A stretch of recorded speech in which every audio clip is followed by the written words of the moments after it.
Fala galera, esse é mais um episódio do Bitar Podcast. Eu sou a Rubia. Eu sou o João Ricardo Camilo. E João, hoje o nosso papo tá muito interessante para aquela galera que curte a informática e que gosta da biologia. A gente vai inclusive relembrar os velhos tempos de DNA, genoma. Você gostava? Velhos tempos pra gente, né, Rubia? Porque pra galera ainda tem gente passando por isso e até me solidarizo, porque pra mim foi bem difícil. Foi bem difícil? Oh, meu Deus. Curtir aula de biologia ou não? Cada nome que eu tô lendo aqui tá me dando arrepios, lembrar das aulas de biologia. Os nomes são difíceis, mas hoje a gente também tá com a galera que vai explicar tudo direitinho sobre o universo da bioinformática, uma das profissões do futuro. E por isso nós estamos aqui com a Sueli Bernardo.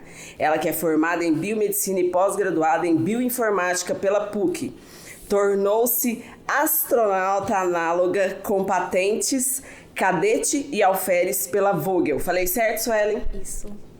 Após anos em laboratório de análise e imagem, iniciou a transição de carreira com bioinformática, atuando em análises e processamento de dados. Também representa o InSpace e possui um grupo STEAM Biospace que coordena atividades como caça a asteroides em parceria com a MCTI, NASA e outros voltados à tecnologia e inovação. Que currículo, Sueli!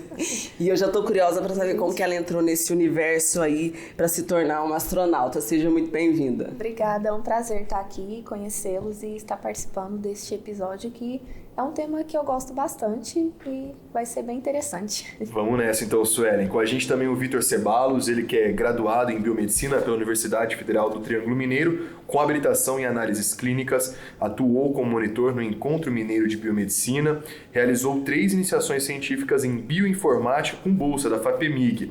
Ele também atualmente é mestrando em medicina tropical e infectologia, com ênfase em bioinformática, e é ministrante também na Universidade do México. Atualmente também é professor voluntário na Universidade Federal do Triângulo Mineiro nas disciplinas de informática médica e biomédica. Bem-vindo também, viu, Vitor? Muito obrigado pela oportunidade de estar aqui presente para falar um pouco sobre a bioinformática, que é uma área bastante desconhecida aqui no Brasil, pelo menos, só que é uma área bem promissora para as profissões do futuro. Muito obrigado. É justamente esse caminho que a gente quer adotar a partir de agora no Bitar Podcast. A gente sabe que é uma área promissora, é uma profissão, inclusive, que muitas pessoas falam a profissão do futuro, né? Principalmente quem gosta dessas áreas relacionadas que a Rubia já adiantou, mas para muitas outras pessoas ainda é uma área completamente nova. Eu mesmo não conhecia esse termo bioinformática. Vamos começar destrinchando então. Vitor, conta pra gente o que é a bioinformática hoje. Então, a bioinformática ela é uma área voltada para estudo da genômica, seja ele DNA, RNA, de todos os seres vivos praticamente que habitam no nosso planeta, né? Tem estudos genômicos voltados para seres humanos, tem estudos genômicos voltados para bactérias, que seria a minha área, e a partir disso ela tem como objetivo unir, igual a Rubia. A Rubia, esqueci, desculpa. Igual a Rubia falou, ela tem como objetivo unir a biologia com a informática. E aí envolve estudos genéticos, tecnológicos, que seria sequenciamento, todas essas coisas.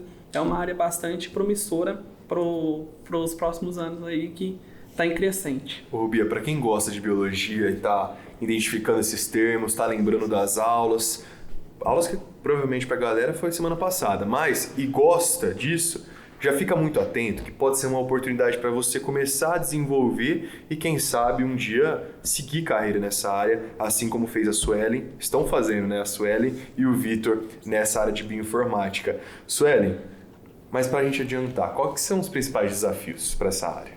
Olha, eu creio que seja a questão da multidisciplinaridade, né?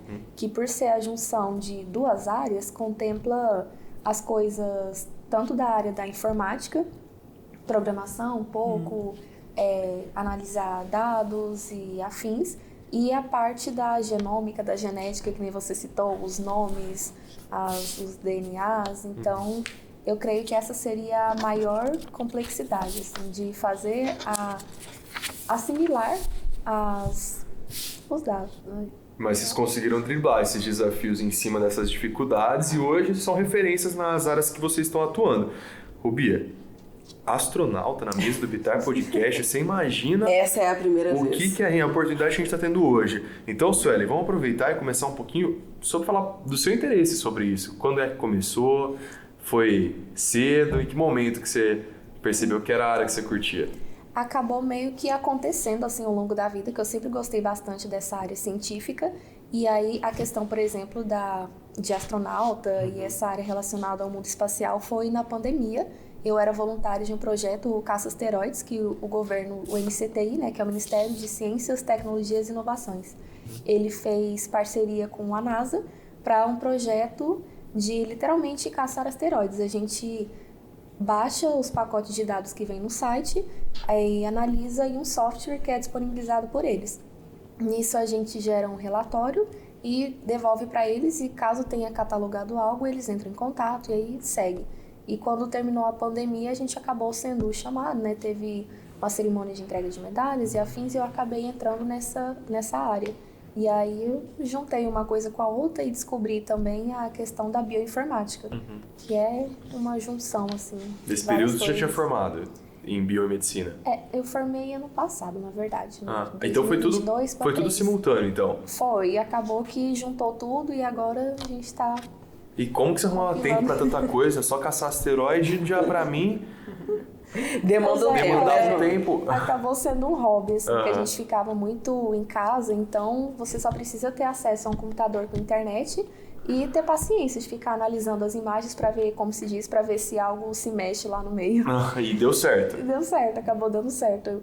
Tem alguns asteroides na conta, mas... Dá pra falar quantos? Tem 5 para 6. Aí Olha eles aí. lançam no final de cada campanha, sai uma lista com os nomes e o que foi identificado, e aí segue os processos. E você dá nome pro asteroide ou não precisa? Daqui uns anos, caso ele seja confirmado, que aí acaba que vai um processo para saber se realmente ele é, e aí vai catalogando, e daqui a alguns anos a gente pode dar um nome para eles. Já pensou em qual nome vai dar pro seu asteroide? Por enquanto, ainda não. A gente tá pra ver aí. Pensa, tem tempo até lá, né? Tem umas possibilidades, mas a gente ainda não sabe se vai ser mais amplo, até porque os primeiros foi encontrado em equipe, então... Você já imaginou, Bia, ter a possibilidade de dar nome para asteroide? Não, eu tô pensando aqui que tem muita gente que nos acompanha, João, que vai estar curioso para saber como que a Suelen foi para Vogel, né? Isso. Se você pode indicar, aqui no Brasil, se não é, como que funciona, né? Qual é o caminho. Mas, João, nunca me imaginei dando nome para um asteroide, mas deve ser uma coisa muito interessante. Vai pensando numa sugestão aí, Bia. Até o final do episódio eu vou pensar numa. Inclusive, é aberto para o público, tanto que é a questão do grupo Steam, que eu faço parte de um que já existe, foi criado pela Lohane, né, conhecida como Loli Villette. E aí eu criei também um lá para a cidade, para os alunos e os adolescentes e jovens participar, que é aberto ao público. E o BioInSpace. E aí basta você entrar em contato, ou até mesmo no próprio site deles. E a questão da Vogel, ela é uma estação análoga móvel, é daqui mesmo, lá de Brasília. E aí você passa um período lá de treinamento, tem tanto online, que eles fizeram, que foi da patente Alferes, e o presencial. Aí você passa o final de semana fazendo os treinamentos e palestras e afins, e aí você vai aprofundando. Olha que oportunidade. Eu tô curioso para saber como isso acabou refletindo na sua carreira, na sua trajetória profissional também. Mas... vamos agora passar a bola pro Vitor, porque tem um trechinho da história dele que a gente acabou pulando aqui no currículo dele na hora de apresentá-lo, mas que também é super legal. Já pensou ser investigador da polícia aí, sabe, o pessoal que vai pra campo, na cena do crime, vai detalhando tudo lá? Pois é, o Vitor já teve essa experiência, além de todas essas outras experiências que a gente já comentou. Ô Vitor, você foi ali durante a faculdade, foi aproveitando as oportunidades e hoje consegue explorar essa profissão do futuro. Mas conta um pouquinho pra gente dessa trajetória. Então, quando eu comecei na Polícia Civil, foi por conta de que quando eu entrei na biomedicina, eu sou formado em biomedicina, eu tinha um desejo de participar da própria perícia da Polícia Civil, que eu acho que é uma área que muita gente que entra na biomedicina teria vontade de conhecer. Então, surgiu a oportunidade de eu entrar no laboratório da Polícia Civil lá de Uberaba, onde a gente fazia diversos trabalhos, tanto de campo, a gente visitava cenas de crimes, participava de todo o processo de descobrimento de algum possível crime e tudo mais. E era uma área bastante bacana, porque sempre teve contato com outras pessoas de fora do seu nicho, e também você tinha contato com novas tecnologias que a própria Polícia Civil te mostrava, sabe? Assim, dentro do laboratório você podia fazer análises toxicológicas, todas essas coisas que eram bem interessantes para ser realizado, principalmente quando você está na graduação, que tudo é novo para você, sabe? Você fica parecendo um cara lá visitando um país novo. Então era muito legal realmente participar de tudo isso. E já tinha ali um reflexo da pesquisa genômica, ou seja... Não, ainda não. Foi um período onde eu ainda estava balançando ainda entre a perícia civil e a própria bioinformática. Então, quando surgiu a oportunidade, eu fui lá, visitei de perto, gostei bastante, só que o que é meu xodózinho hoje acaba sendo a bioinformática mesmo. E quando aconteceu essa virada? Cara, aconteceu em 2016, só que foi uma coisa de paraquedas, realmente, não nego isso pra ninguém.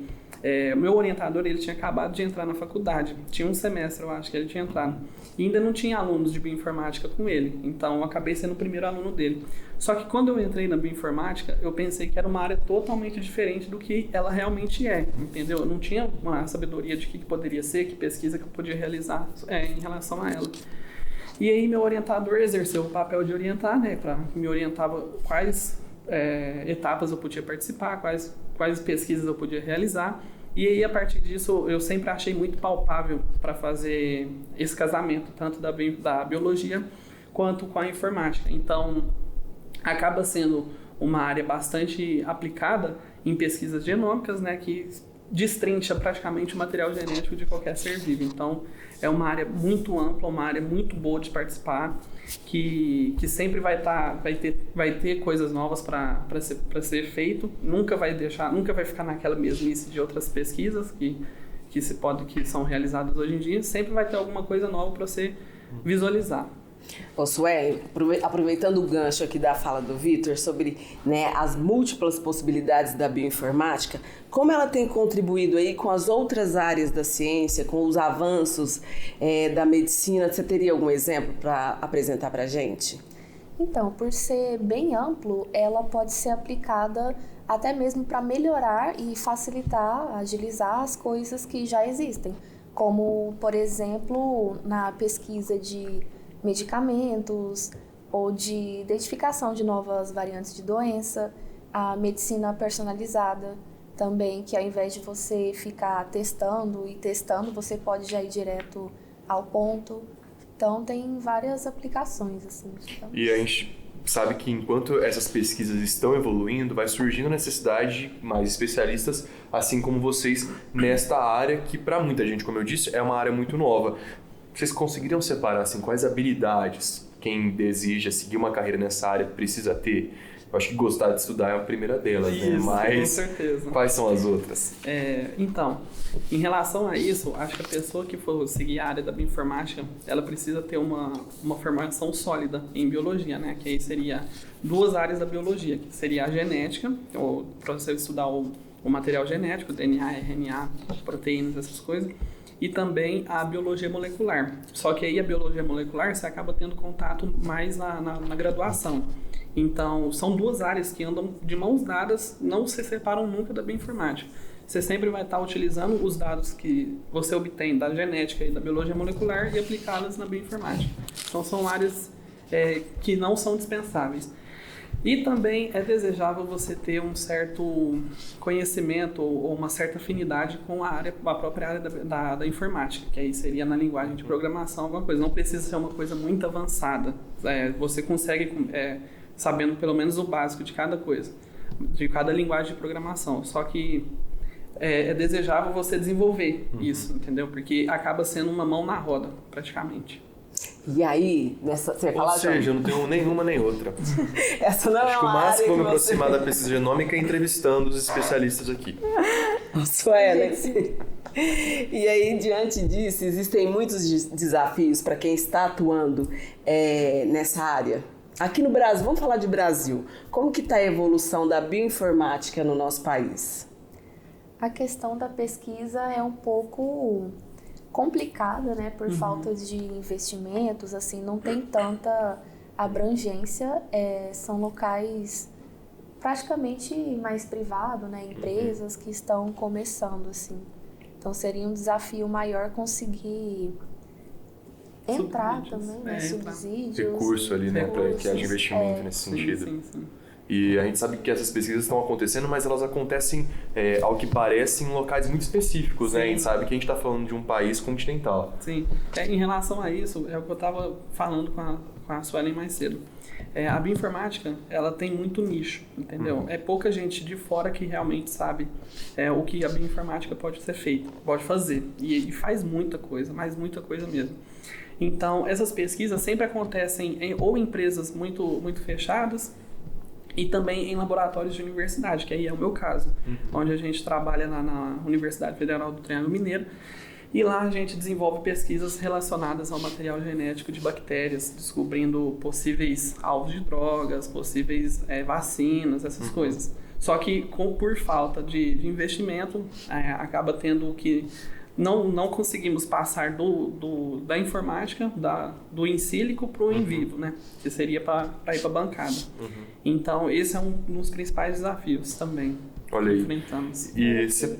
Opa, perdão, pode continuar. Tranquilo, é só complementar. Fora que aí entra naquele detalhe, né? Que quem está lá dentro é mais fácil de ser treinado e continuar a carreira do que pegar alguém de fora e tentar inserir. Então, tem esse... detalhe também. E você falou uma coisa que me chamou muita atenção, porque acaba refletindo em outras áreas, né? Então, como a bioinformática ela tem contribuído para avanços em outros segmentos, ainda dentro da ciência, ainda dentro da tecnologia, mas muitas vezes não só relacionados à bioinformática? Então, existe uma área hoje que ela está surgindo aqui no Brasil que chama farmacogenética. Um mês atrás, praticamente, eu assisti uma palestra de um profissional da Organização Mundial da Saúde lá na universidade, que ele falou sobre a farmacogenômica, que seria uma área da farmacogenética, só que aplicada ao, por exemplo, material genoma do ser humano, para descobrir possíveis respostas que aquele ser humano pode ter com um remédio. Isso aí é um avanço muito, muito grande para a medicina personalizada, por conta de que, por exemplo, você é alérgico a algum remédio, só que você não sabe disso, entendeu? E aí eles vão fazer pesquisa no seu material, isso lá na Europa, não aqui no Brasil ainda, não existe. Eles vão realizar uma pesquisa do seu material genético e vão ver os possíveis genes que não são responsíveis pelo remédio, então aí que pode fazer mal. Isso aí é uma coisa interessante por conta de que você consegue evitar o paciente de chegar a óbito por conta disso, porque muita gente progride a óbito porque não sabia que era alérgico a tal remédio, e aí o médico entra com a medicação, e pode ser que não vai morrer hoje, mas que daqui 10 anos alguma coisa foi modificada no material genético daquela pessoa por conta do remédio que ela tomou há 10 anos atrás, e aí por conta disso você pode vir a óbito por uma coisa que aconteceu muito tempo atrás. Isso aí é uma realidade lá na Europa. O rapaz lá estava explicando que existem sites que os médicos fazem as pesquisas genômicas do próprio paciente. Aqui no Brasil ainda não existe, ainda não é muito aplicado isso do médico estudar a genética do paciente. Então eles sempre entram lá com é dito POP, é tipo uma colinha, sabe? Que estuda aquela parte ali, que fala, isso aqui pode fazer bem para o paciente, tal. Só que aí pode ser que um daqueles remédios pode fazer mal para o paciente futuramente. E aí pode progredir a óbito. Preocupou, João? Um pouquinho, não vou mentir não. Mas eu acho que, pelo que eu entendo, agora isso tem avançado, né, e dado mais segurança para essa aplicação. E não só essa segurança desses medicamentos, mas como a própria Suelen falou, daquela medicina personalizada, que antigamente as pessoas demandavam ali tempo para ver o que dava certo, o que não dava, e hoje já existe algo específico para isso. Agora a gente vai abrir um parênteses aqui no Bitar Podcast, Bia, uma ajuda para você vestibulando, fique junto com a gente agora, para que você vai lembrar dessa conversa no momento que estiver assinalando lá a resposta correta do seu vestibular. Porque quando a gente fala de biologia, agora a gente vai começar a falar da aplicação, então, da bioinformática na genômica. Genômica já é um termo difícil, mas explica pra gente, Vitor, e Suelen também, como que funciona essa questão do DNA? A gente sabe que teve o projeto Genoma Humano, que conseguiu modelar, né, planejar o DNA humano, que tem aquele modelo que a gente aprende na escola, mas dá uma contextualizada pra gente principalmente para os vestibulantes? Então, o Projeto Humano, cara, ele foi muito, muito bom naquela época. Só que como foi feito várias propagandas falando, vamos descobrir a cura do câncer, vamos descobrir a cura de diversas doenças, acaba que não aconteceu ainda, por conta de que o material genético ele é muito complexo. Então, o sequenciamento do material genético humano, ele, se eu não me engano, ele começou em 1980, alguma coisa assim, e foi terminar no início de 2000, 2002, por ali. E hoje em dia, um sequenciamento não leva mais que 30 dias para você fazer. E o custo também é muito baixo por causa da tecnologia, dos avanços tecnológicos que temos hoje em dia. Então, por exemplo, o projeto Genoma Humano, se eu não estou enganado, ele teve como gasto 3,2 bilhões de dólares. E hoje em dia você consegue fazer um sequenciamento por muito menos que isso, sabe? Eu não consigo te dar o valor exato, mas eu te garanto que é muito menos que isso. E o projeto Genoma Humano, ele serviu muito para mapear realmente doenças que estavam relacionadas à genética humana. Então, Tipo quais? A síndrome de Down, por exemplo, a gente consegue identificar sítios lá no cromossomo que isso possivelmente pode ter relação com a síndrome de Down, diversas outras doenças que estão relacionadas ao material genético. E um verdadeiro avanço, né? E aí que entra também a questão da bioinformática, né? Com o projeto Genoma Humano e tudo, vem a diferença da genética e da genômica, né? Que até então, genética é mais comum, mais usual, que ela basicamente estuda os genes em si, né? Que são os cromossomos meio que individualizados, assim. É como se fosse um livro, assim, em que cada capítulo seria os genes e o conjunto desses genes forma o genoma. Então, no caso, a bioinformática ela entra para fazer a junção, o estudo de tudo isso junto de uma forma mais ampla, assim, vendo de um olhar mais amplo, juntando todos os dados e pesquisa que já tem. E aí é que nem ele tinha dito, pode ser aplicado não só na área médica, mas também na área agrícola, nas plantas, né, em agrotóxicos, que aí seriam os medicamentos, e por aí vai. Também na área de pesquisas e, enfim, tem uma terceira, mas... Pode falar, José. Não, é que eu fiquei curioso para assim, se a gente fosse tentar traduzir qual que é o significado então da genômica, qual que seria esse significado da genômica, do termo? Basicamente seria o conjunto de genes. Então a genética estudaria os genes separadamente, a genômica seria o conjunto de tudo isso, assim, as ômicas, né? Isso. Metagenômica, proteômica, metabolômica, e junta as proteínas e as ômicas. E aí também. vai além do corpo humano. Vai. Acaba se estendendo a, por exemplo, a agricultura que tem também nas plantas, em qualquer ser vivo. Tem uma outra também, mas deu uma fugida, mas são 3 áreas. Assim, Não, já me curto bastante. Ô Suelen, o Victor falou sobre a experiência dele em laboratório da iniciação científica. E para quem está curiosa, conta pra gente como que é o seu dia a dia de pesquisador inserido aí nesse universo da bioinformática. Então, eu tô meio que começando praticamente, assim, na prática mesmo, por agora. E aí eu tô na análise de dados. Então, basicamente, o pessoal que faz a sequência e tudo mais vai lançando nos bancos de dados, digamos assim, e a gente faz o serviço de dar polimento, digamos.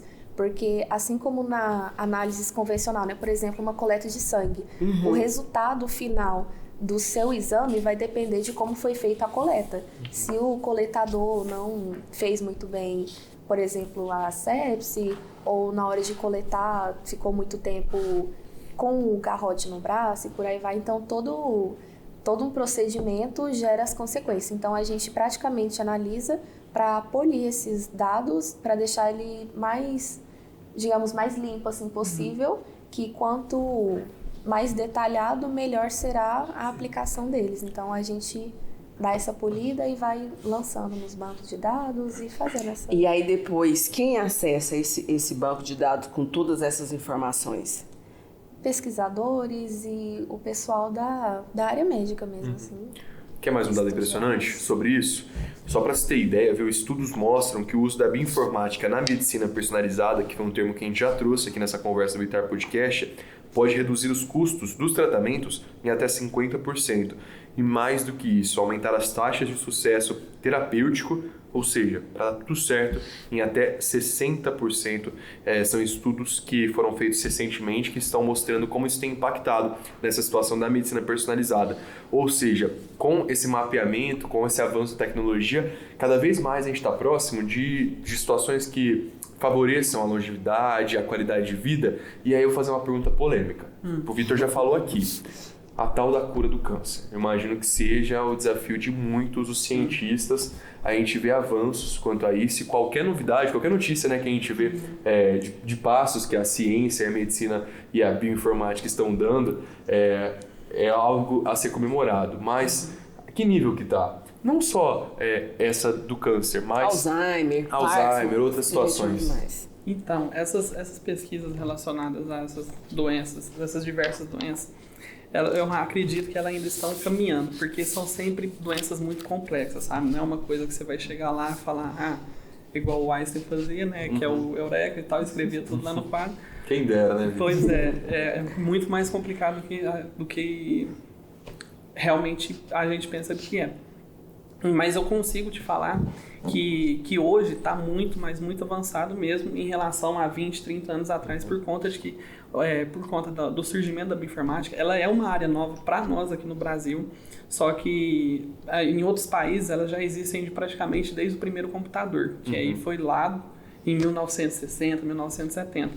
Mas é uma área que sempre está buscando o avanço e sempre está realizando todos esses estudos genéticos do genoma humano, de qualquer outro genoma, para procurar uma possível cura para essas doenças. Ainda está caminhando, ainda é um começo, só que já é muito avançado, porque a gente já consegue ter diversos tratamentos para isso e às vezes um paciente realmente sai curado, bem assim dizer, né? Que aí não vai ter um impacto negativo como tinha há muitos anos atrás. A gente pode ser otimista, então, nesse sentido. Pode. Sim, inclusive, se não me engano, na época da pós-pandemia, né, de 2020/2022, o governo começou com esse projeto, né, que chama Genomas Raros. Então, eles já estão começando com esse sequenciamento e estão guardando os dados para futuramente poder ser aplicado até quem dera no SUS, né? Para ser personalizado para todos. Suelen, pensando aí na parte prática da bioinformática, esses testes rápidos de farmácia tem alguma coisa a ver com o desenvolvimento, a evolução? Por exemplo, teste rápido para detectar Covid, teste rápido para detectar gravidez, existem outros, mas eles têm alguma coisa relacionada com a bioinformática? Eu creio que estaria mais relacionado a biologia molecular, biotecnologia. Mas tem sim a relação com a bioinformática, por conta de que conseguindo, através da bioinformática, a gente consegue identificar os epítopos, que seriam partes que o seu... entrarem muito em genética, mas vamos pensar assim que seria uma chave fechadura, entendeu? Que o material biológico do humano vai se encaixar naquela fechadura tranquilamente e vai abrir o cadeado, entendeu? Então, tem a ligação com a bioinformática, sim, por conta de que descobrimos esses epítopos e através do sequenciamento conseguimos colocar ele em prática para identificar possíveis doenças, teste rápido, gravidez, Covid, essas coisas. Ô Rubio, eu separei um número aqui que impressiona também. De acordo com o relatório, o mercado global da bioinformática deve atingir um valor impressionante de 21 bilhões e 800 milhões de dólares até 2026. Ou seja, a gente está falando já dos próximos 2 anos. É um valor que, claro, impressiona. E a gente sabe que demanda muito desses recursos para as pesquisas que estão sendo feitas, que, como a gente já adiantou, demandam também esse investimento. Quais são as tendências que vocês acham, então, pensando nesse valor astronômico, então, de dinheiro que vai chegar a atingir a bioinformática? Quais são as principais tendências, então, dessa área que atrai tantos investimentos? Você quer falar? Pode. Então, traria bastante avanço tecnológico para nós, e tanto tecnológico quanto de pesquisa, porque aí, possivelmente, se bem aplicados esses recursos, conseguiríamos, então, desenvolver diversas outras drogas. Drogas que eu falo são remédios, antibióticos, vacinas, essas coisas, que aí conseguiria direcionar a pesquisa para o bem do ser humano, entendeu? Para combater doenças, combater possíveis doenças que eu falo, doença viral, bacteriana, todas essas coisas. E a partir disso, se aplicado bem, a gente consegue ter um desenvolvimento ótimo, tanto na medicina quanto na bioinformática. E a gente conseguiria resolver problemas como, por exemplo, a pandemia que a gente passou recentemente, ou até outros que ainda demandam solução, como a segurança alimentar? Sim, inclusive a pandemia é um grande exemplo, né? Que uma brasileira, inclusive, ela conseguiu sequenciar o gene do vírus, que no caso foi o Covid, o SARS-CoV, através da bioinformática, né? Sequenciou e através da comparação dos dados, ela identificou que era da família do SARS-CoV e aí começou a produzir as vacinas e fazer as pesquisas mais focado, mais direcionado para o vírus em si. Então, ajuda bastante. E aí, pensando nesse exemplo da brasileira que fez o sequenciamento, existe investimento, treinamento dos profissionais da área da saúde para trabalhar nas áreas clínicas com a bioinformática? Então, eu penso que isso é muito carente hoje em dia, porque praticamente, é igual eu falei no começo do podcast, só sabe o que é bioinformática quem está dentro da bioinformática. Então, pessoas de fora, de outras áreas como enfermagem, medicina, outras áreas da saúde, própria fisioterapia também, não conhecem muito o que os profissionais da bioinformática fazem. Mas aqui no Brasil, lá em outros países, no exterior, eles já têm maior conhecimento da bioinformática. O que pode ser feito, o que pode ser palpável para realizar nas pesquisas. E igual a Suelen falou, em relação ao nosso exemplo mais próximo, assim, ou mais recente, seria a própria Covid, a pandemia, que com certeza a ferramenta da bioinformática ela foi muito utilizada para descobrimento. Por exemplo, eles descobriram a proteína específica do SARS-CoV que fazia mal para a pessoa, que seria a spike, e aí a partir disso eles conseguiram fazer as vacinas e tudo mais. A bioinformática, a gente tem que pensar que ela é um atalho para pesquisas envolvendo vacinas, drogas, antibióticos e tudo mais. Porque a partir dela, conseguimos ter um panorama geral de tudo e conseguimos tirar de 10 a 15 anos numa bancada, só fazendo teste para ver se vai dar certo ou não. E a bioinformática, ela faz tudo no computador e lá você chega com a faca e o limão para fazer sua limonada. Gostou do exemplo? Prático, né? Porque realmente conseguir traduzir tudo isso, imagina a dificuldade, que são muitas informações, são muitos dados, e eu fico pensando, a gente está falando da vida humana, da saúde, são dados importantes.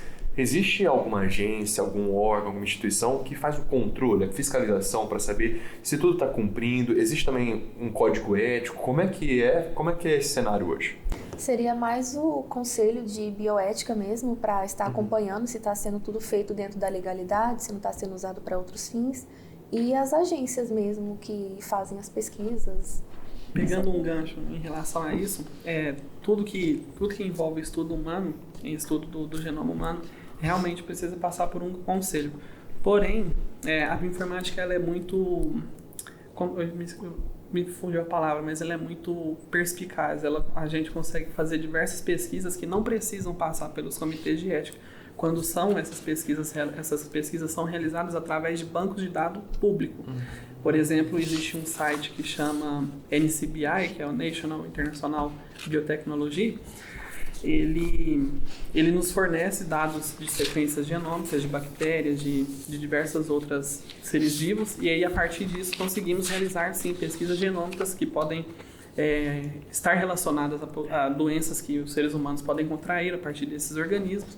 E essa pesquisa em si, ela não precisa de comitê de ética, porque você não fere nenhum direito humano, certo?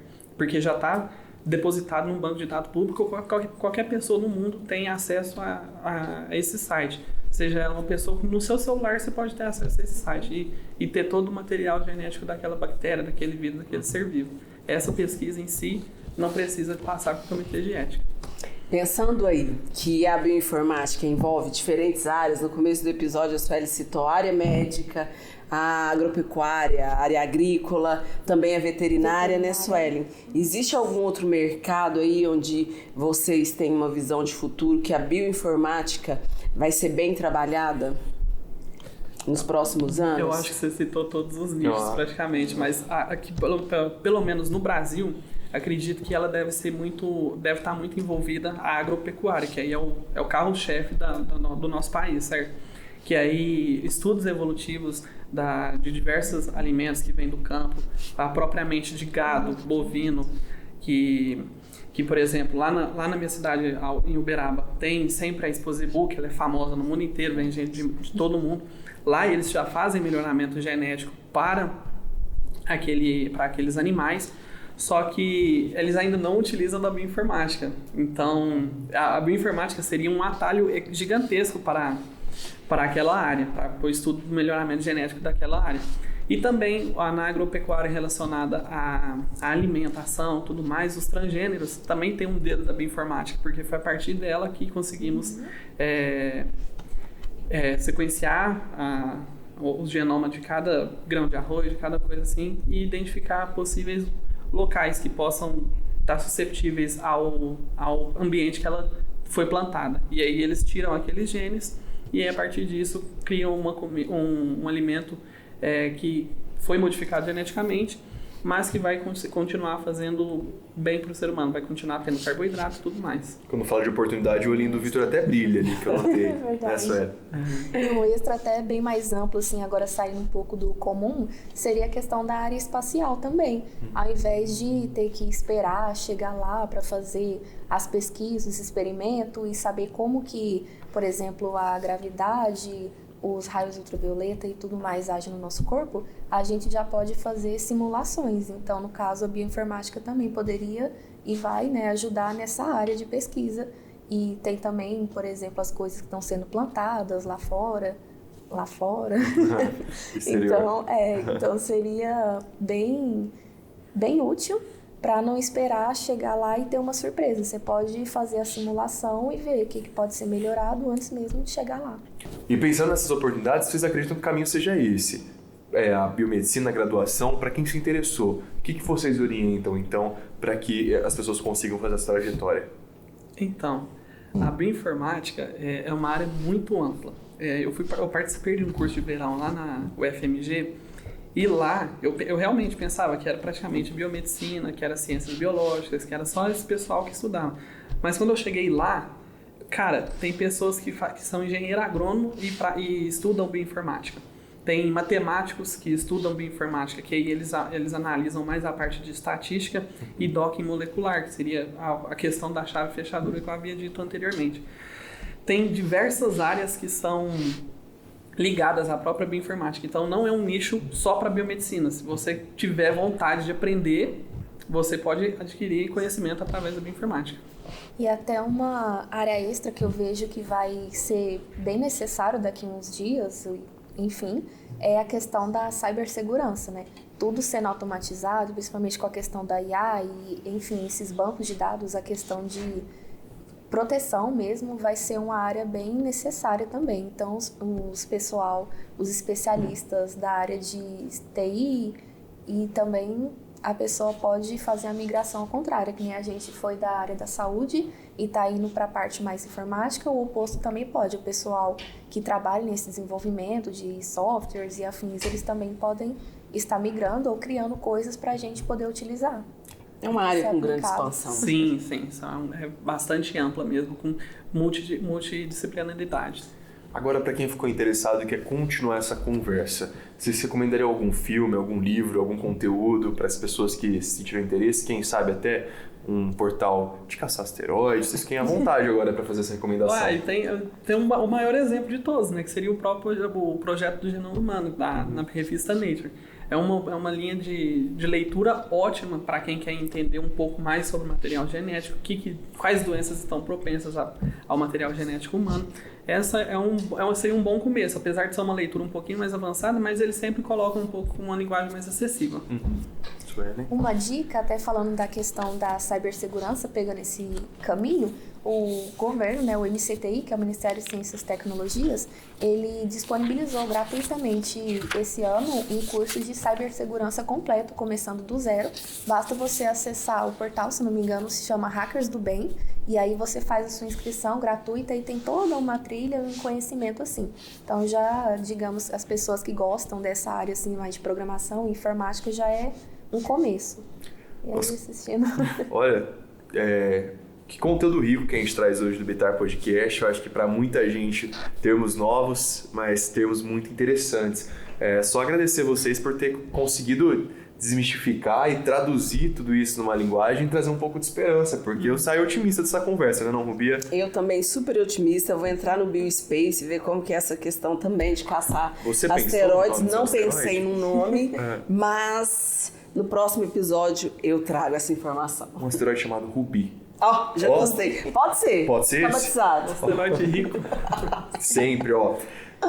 Conversamos hoje com a Suelen Bernardo e também com o Vitor Ceballos. Muito obrigado mais uma vez por terem aceitado esse convite e a disponibilidade de vocês de contribuírem com a formação dos nossos jovens e quem está acompanhando o nosso Bitar Podcast. Muito obrigada. Muito obrigado, pessoal, pela oportunidade. É sempre bom fornecer conhecimento para as pessoas que estão entrando nessa área agora, né? E já fica o convite para vocês voltarem, combinado? Combinado, agradecemos. E qualquer novidade, vocês contam aqui pra gente no Bitar Podcast. Não, tranquilo. Rubia, o cafezinho tá quase terminando, é sinal que o Bitar Podcast de hoje também tá chegando no final. A gente se encontra no próximo episódio. É isso. Até.